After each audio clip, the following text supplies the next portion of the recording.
ndakona mupenyu wangu.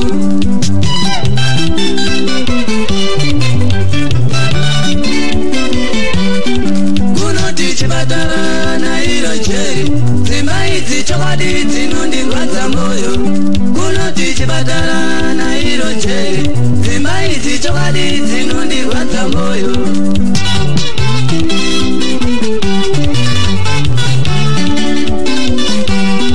Kuchipatara kwakapera mbuya nasekuru vangu sondo rimwe chete.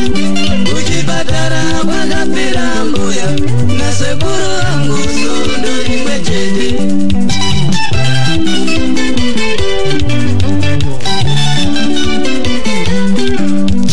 Mukoma wangu akasungwa wapera makore mana asati adzoka.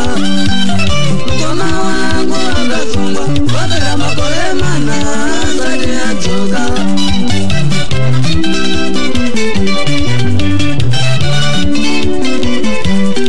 Zvekuti vana vake vari kushuvika hapana novatengera hembe kana zvekudya.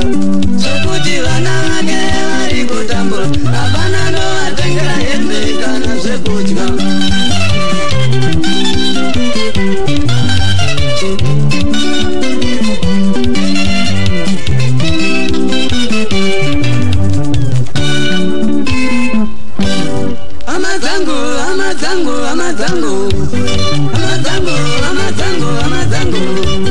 Ini ndiri kuchema kani amadzangu.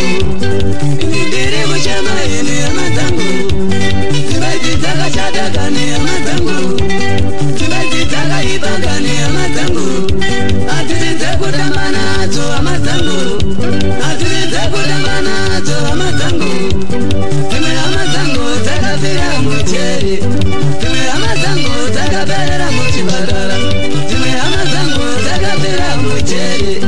Dzimwe amadzangu dzakaperera muchipatara.